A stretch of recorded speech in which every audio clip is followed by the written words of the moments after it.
Alrighty, I'm playing through the story, and I know that this one has been a bit of a problem for people. This is, what, 682, I think it is? Yeah, 682. The boss has pretty high CC at 350k. Of course, I do have a good account, so I do have the opportunity to go first here. I'm going to try to play it again after I do my initial playthrough. And I'm going to try to use a little bit more of like a free-to-play friendly team. I'd like to use a team that can go second, and I think that this Arthur's probably going to be the key. Obviously, if you're just wanting to go first, if you have Chaos Arthur, he's going to have much higher CC. You could throw him in the back instead. But the idea from what I've saw of this fight so far is that he throws up a counter stance. You're going to want to have a stance cancel for that. Jenna does have a stance cancel at level 1, which is really, really nice. Obviously, it could be a little bit of RNG on whether or not you draw it. I actually don't think Bon is going to be very great here, but I'm just kind of using him for a little bit more damage reduction as well. So he also puts on, I think it's all stat buffs if I'm not mistaken, so we also have to be a little bit careful of that. He does have a low damage cap like a lot of the other fights in this chapter, so it has been, I think, 20%, just like this one. And yeah, I think, oh, this is another part, is that he does evade certain skills, which might also be a little bit of a problem here. So let's go ahead and merge these. This is an infect. I don't know. I think some of the previous ones he's actually been able to be debuffed. This one does not look like he can be debuffed, actually. I can tell just because he doesn't get the Bond debuffs on him, which actually will make Bond pretty useless here, so I'm not even sure Bond is a good option. I know that Amazing put out a video where he was using a free-to-play friendly team, and he was using Blue Mono, which actually was super, super good, because Blue Mono not only has a buff cancel skill, but she basically has a built-in detonate into her passive for PvE stuff, so it's very, very helpful in that regard. So let's go ahead and cancel stance here, remove those buffs, and I guess I'm just going to throw out a Bond card just because I kind of need to get those out of my hand anyway. So he evades the ranged, which is a bit unfortunate. This is still considered melee, which I guess is nice. I probably wouldn't have even guessed that. He also is evading melee again. So, I really won't be able to use these Escanor cards this turn, which kind of sucks. I don't have another buff cancel either, so not a huge deal. We do have break.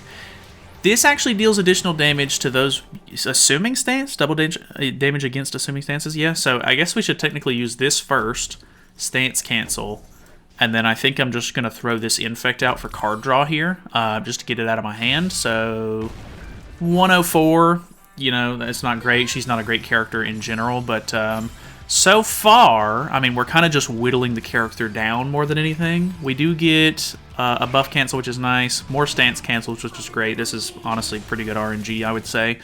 And I'll be able to remove those. So he's getting those all stat increases basically every turn, which is definitely rough. Ooh, lots of lifesteal back on that, which is not great. Escanor taking a good amount of damage as well. Not good for me. I think we'll just throw this out. That'll get me Escanor's ultimate. I kind of want to throw a second one out just to get his lifesteal up a little bit higher, but I think it would be wise to not do that. Or do I? I don't know. I guess I'm going to throw... Yeah, I'm going to throw it out. I mean, the all-stat increase is nice to get rid of, but it might not be the end of the world. Actually, Bond doing pretty good damage on his own. He does have a small revive as well, so we do have to be a little bit cautious of that. The ultimate actually isn't even really all that worth much, considering it's just going to hit damage cap anyway. He is very consistently dodging melee skills, which is unfortunate for me. I don't have any ranged skills here, so luckily we can get rid of this. So I think we just throw that. Maybe that'll do enough damage to get him below the 20% there. Okay, it does. So this is going to pop the res, and then I don't have another melee or another ranged skill, unfortunately. So we're still going to have to sit for one more turn. Okay, now he has ranged evasion on. He is all stat increasing into an attack into a stance, I think it was. This one is a D rank card. Luckily I merged those, but it's not really a big deal anyway. I think even a level 1 would have hit damage cap. Okay, so he's not assuming stance this turn, actually, which is good for me. And then we should be able to throw all of this out, and then I think that'll be enough. I think Roxy could even potentially be really good for this because of the damage cap and everything. But it all depends on your account and everything, of course. Some of these stages can be way harder than others, the teams that you use here or there. I do think that the Arthur's max HP increase for the humans did help quite a bit. Luckily, he didn't fight into Jenna much because she is definitely the weakest character on this team. Stuck quite into the Escanor. So depending on what we end up using with the free-to-play-ish setup, I think running like crit defense food and stuff like, or not crit defense food, but crit defense gear could be super beneficial there. But yeah, let me run through this really quickly and come back to it. You can't use foods whenever you are rerunning a stage, so that'll also put a little bit of an extra challenge on this one. But either way, I'll be right back. Okay, so I think this is the team that we're going to use. This is very similar to what he used over here on his. I think he used Chaos Arthur in the back just for CC. Obviously, if you can out CC, it's definitely preferred. But, you know, I assume some of you guys might not be able to hit the 335. It's going to be a little skewed either way you look at it because obviously my account is really good. There's no way I can really nerf my account. So I do have extra like box CC buffs and stuff like that. But we're going to use the one ultimate, which is the older Escanor, not the old, like old Escanor, but he's like a year older, a little bit maybe older than that at this point. He is actually being given away for free on the new free banner, so you can choose him. I think all you'll have to do is spend like 1 multi's worth of diamonds, so 30 diamonds, and then you get to choose between either him or the Infinity Merlin, which is also kind of a nice character to have. But he's readily accessible, I think, for newer players, and of course people really like Escanor, so I assume that most of them, even before they get to this, they'll probably choose him on that selector anyway. I'm just going to run pure HP defense on everybody except for Mono. She's actually on HP crit because I'll only have an HP crit set for her.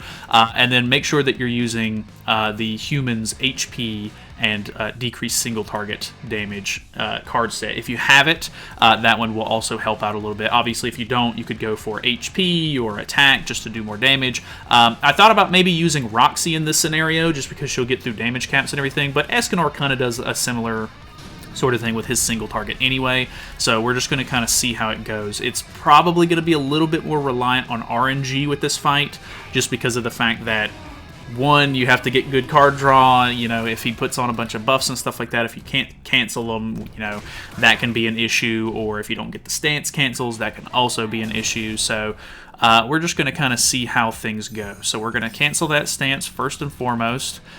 He has ranged evasion at the moment, so I'm going to throw... I could go ahead and throw this out, and it's probably beneficial to do so. But I also really want to get rid of these Jenna cards, so I'm going to move those really quickly because we can't even throw that Escanor card out because it'll just waste it. So I'm going to try to get some lifesteal back here. We hit damage cap with that. He is going to have extra lifesteal because of the fact that he is going to be running with extra life or stat increase buffs. So that is unfortunate for us. Not great card draw, to be honest. Actually, this getting merged is not so bad, and he is evading melee once again, which is also kind of unfortunate. So, or no, he was doing that last time. Actually, we could have used the buff cancel last time if I was remembering that correctly. I'm going to throw this out just for card draw, and then throw this out just to get rid of those buffs, because now that he has 2 sets of buffs on, I definitely don't want him lifestealing back a ton. So we're going to go with this, see how that goes. He does evade it, so we don't actually deal any damage, which is unfortunate, because he's now not even hit 1 damage cap yet. We do have some Escanor cards in hand. No stance cancels, no buff cancels, so that might be a problem. The ultimate not doing too bad. Does he stance? He does not. Can I live this? I cannot. Okay. This is definitely a problem. Now that Escanor's in Final Flame, I don't know that I'm going to be able to survive the rest of the fight, so I might have to end up just resetting and seeing if I can get a little bit better RNG. This fight, I can definitely see, is going to be very annoying for a lot of people. My god. Alright. That is so unfortunate. I think we might be okay, but the fact that he's life-stealing a decent amount, now he's going to have 6 buffs. He's going to get so much HP back here. We did pull a stance cancel, though. My god. 1 tap. Okay, yeah, it's over. Okay. Okay, so this time, because he is attacking into my Escanor so much, we're going to swap over to an HP crit defense set, hopefully. And that might actually be able to give us enough tank to hopefully survive this. Okay, so we pull an extra Jenna card first, which is not great. I don't really want that, but it kind of just is what it is. I can't do anything about it. So we'll probably use... Well, we pretty much just have to use all 3. I mean, I could potentially wait, but it's probably not worth doing that, so we're just going to go ahead and stance cancel, buff removal, single target. Because I don't want him to have as many of those buffs as possible, because this is also doing damage cap, because he did get full ultimate move gauge, which is not too bad, I guess. Like, there's a silver lining there. Decent bit of damage there. He's now evading range skills again, and we did pull the exact same cards that we were using, actually, so... might as well do the same setup there, hopefully. I don't think the crit defense is actually helping me as much as I was hoping it would, which is pretty unfortunate. Hopefully I'll lifesteal a decent bit back here on the Escanor. So stance cancel, buff removal, still doing damage cap. That's actually really nice. He's going to be really low here. Depending on the RNG on his evades and my card draw, we might be okay. We can now use the AoE cards with Escanor. He is buffing up. He does still have... Or he is gaining buffs this turn. There's the ult. Luckily, the ult's not too crazy. You may want to even move your Tarmia link over to Escanor, honestly. So that's going to lower that. Not a big deal, maybe.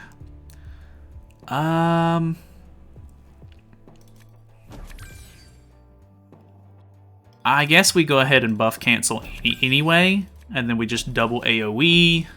Luckily, we're still not in Final Flame yet. Hopefully, these will both do damage cap, and it'll proc the revive.